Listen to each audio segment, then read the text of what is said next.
ಒಗೆಯುವಗೊಂಡ ಕರುಣೆ ಅಂದರೆ ಹೆಣ್ಮಕ್ಳು. ಈಗ ಹೆಣ್ಮಕ್ಳು ಕೂಡ ಹೇಳ್ತಾರೆ, ನಮಗೆ ರುಬ್ಬಿ ಸಾಕಾಗಿದೆ ಯಜಮಾನ್ರೆ, ನೀವು ಸ್ವಲ್ಪ ರುಬ್ಬಿಕೊಡಿ ಅಂತಂದು. ಬರೀ ಹೆಣ್ಮಕ್ಳ ಕೈಲಿ ಇರಲ್ಲ.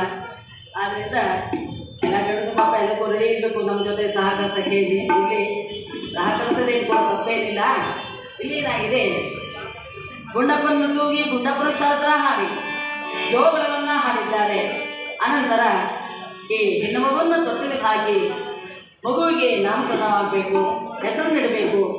ಆಗ ಮಹಾರಾಜ ನಮ್ಮ ಕುಲದೇವತೆಯ ಹೆಸರನ್ನ ಇಡಬೇಕು ಮಗುವಿಗೆ ಅಂತ ಇದ್ದಾರೆ.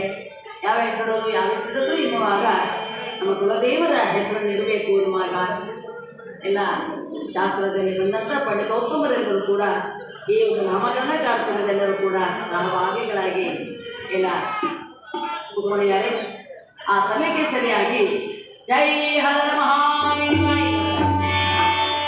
ಯಾರು ಮಹಾನುಭಾವರಾದ ನಾನು ಓಹೋ ಬಂದಿಲ್ಲ ಅಂದರೆ ದೇವಮಹಾರಾಜರು ಬರಬೇಕು.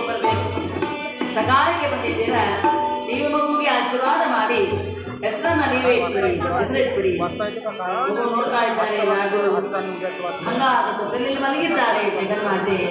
ನಾರು ನೋಡಿ ಕೀಳ ಕೆಳಗೆ ನಗುತ್ತಾ ಇದ್ದಾಳೆ.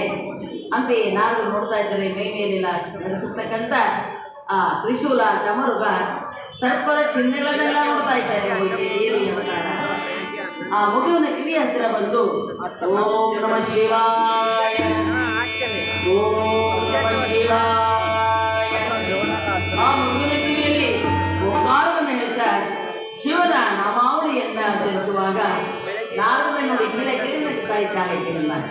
ಆಗುತ್ತಾಳೆ ಆರು ಜಗನ್ಮಾತೆ, ನೀನು ಆಡುವುದನ್ನು ನೋಡುವೋಸ್ಕರವಾಗಿ ನಾನು ಇಲ್ಲಿಂದ ಬಂದಿದ್ದೇನೆ ಅಂತೆಯೇ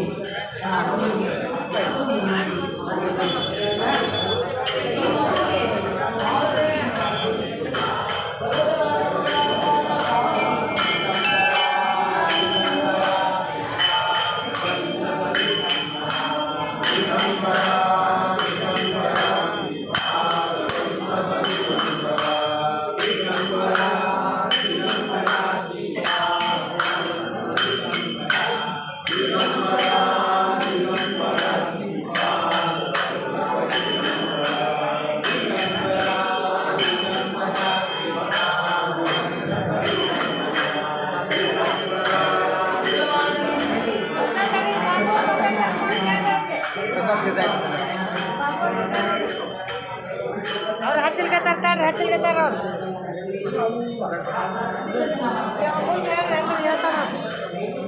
हम गोत्र जला है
नर्मदा ताई म्हणे मम्मी म्हणे नर्मदा ताई